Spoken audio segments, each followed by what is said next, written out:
There was this one day that changed my life, actually. I went with a group of tourists into the bazaar area, and there was a man, it was Friday, and the man closed his shop just in front of us. And he said that he's going now to the Friday prayer. And I was telling him that I have a group of people with me who wants to spend all their money because they're traveling tomorrow, and how stupid he would be now to close his shop and not to take this money and just, I know that his prices are too high and he will make a hell of money.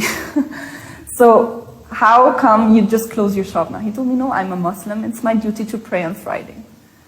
And it made me really think, because when it comes to money, we are all weak. And when it comes to important things in life, I think we all have our family, the first important, and then almost after that, it's money. So I know that this man is living from that, and how come he prefers to pray, and I called it kissing his carpet, than taking our money. And that I was thinking a lot about that.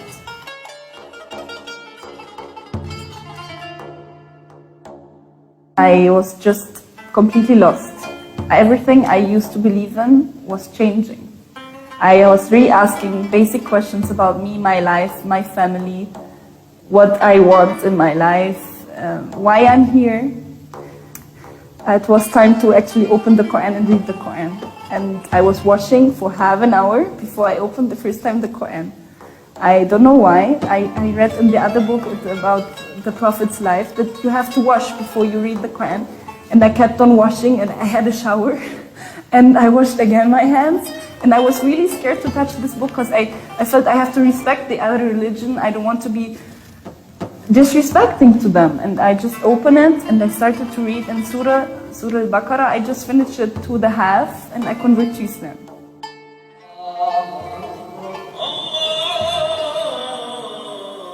But I said at the same time, there are so much rules and so much things that will change now. I'm not ready for that. And I was really scared from such a big step. What will my family say?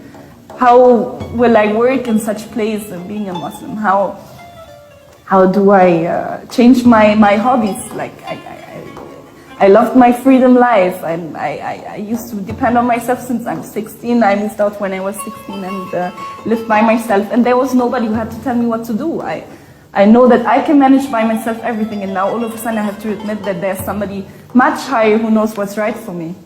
So to just admit that, it's a big step for my pride. And it made me very scared. And I always just thought about the hijab. What will happen if I wear hijab? Then out of the blue, Elizabeth told me that she had also been a model, advertising Brazilian swimsuits, and spoke about how advertisers treated her as an object. I was a model when I was 15. I wasn't very professional, but you saw me in some cover shoots or in some catwalk shows. I was presenting once the beachwear of Brazilian beachwear. And I remember this day that they told me, oh, you got on some weight. We cannot use you for the next shooting.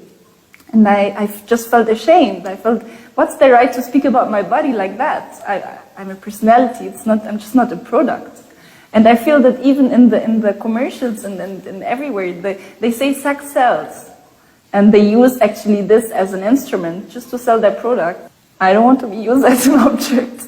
And before I was even veiled, I just covered up my body because I felt the eyes of men. I felt they eat me because I felt I was pretty and they're really eating me when I'm wearing the bikini at the beach. And I wanted to wear long sleeve.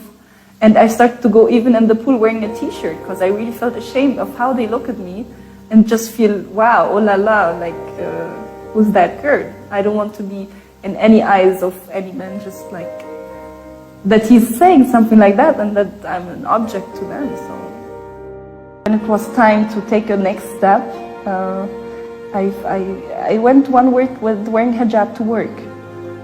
And they told me that you cannot work with hijab in this place here. So I told them, but actually it's 1 week to go to Ramadan and I really want to wear hijab. And I told you 3 months ago that I'm a Muslim. When it comes to Ramadan, I'm going to wear the hijab. I didn't have any knowledge, but I knew that Ramadan is a very holy month and I wanted to wear hijab in this month. Why and however, I didn't know by then, but I just felt I have to do that. And they offered me the double of the salary if I just take it off and stay for the next season, because all the kids love me and they want to come back only for me, so please stay. And they gave me an apartment, they gave me the food, they gave me everything. So when they were just firing me because of that, I was completely in the street, and they told me, you have 1 week just to pick up your place, to clean up your place and get your stuff out of your apartment, and then we don't want to see you again. When I was actually cleaning up the apartment and I went back to the hotel for once, they kicked me out by the security. They kicked me out by security because I'm not allowed to go in this hotel again. I'm not working here anymore, and I just wanted to visit one of my colleagues to say goodbye to him, and they kicked me out by security. I had 1 week to find a solution for myself, where to stay, what to do, how. I didn't even have money to take a ticket back to Germany, and I knew I don't want to go back to Germany. And 2 weeks before that, I had an incident that I met somebody who was meeting me every day after work, who answers questions about Islam and the questions I have. He was the first person who was actually just interested to help me about my Islamic interests, who doesn't say, why don't we go after work and have a coffee and then I will answer your question. No, he was the first one who said, any question you have, just ask me and I will try to help you. And if I don't have the answer, I will call people who can have the exact answer. So this person told me that he has lots of contacts in Cairo, he can maybe help me to have a work. And we went to Cairo, and he introduced me to a family who are only girls, and an old lady with her 2 daughters. And I was living with them for 4 months, and they just gave me a home until I found a job and settled down and found my own small apartment. And they were just showing me how to live as a Muslim with all details. Imagine going to Google to find out which religion is the most searched on the internet. Type the words Christianity, and then Judaism, then Hinduism, then Buddhism, and then Islam. I did exactly that, and this is what I found.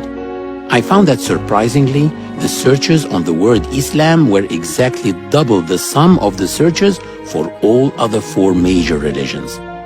But why Islam? What is it that makes people want to learn about Islam?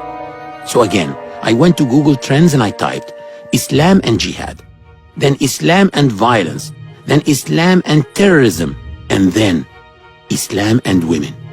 And surprisingly again, I found that the searches for Islam and women were exactly double the searches on jihad, violence, and terrorism put together. So I discovered that Islam is the religion that most people want to know about, and women in Islam is the aspect of Islam which most people are interested in. Since 9/11, I have been traveling around the world lecturing to non-Muslims on the true image of Islam, and I have personally seen many people embracing Islam. And I observed that the women who embraced Islam were many more than the men. Could this be true? Or was I just imagining it? So I said to myself, let me check it out. On the website of the Center of Islamic Studies at Cambridge University, one of the most reputable universities in the world, it states that 3/4 of British converts are women.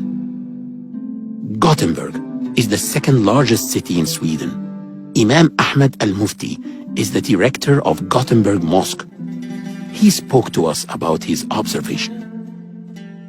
During the past few years, around 400 people declared their faith after reading, attending lecture, and coming to ask about Islam. Surprisingly, over 300 of them were women. Men were only around 25%. When I checked the annual report of Discover Islam, an international organization which is based in the Gulf, the numbers varied from one year to another, but the percentage of women converting to Islam was always around 70%.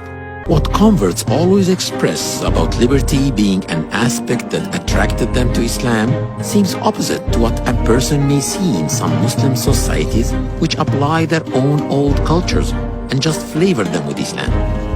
This does not do justice to Islam.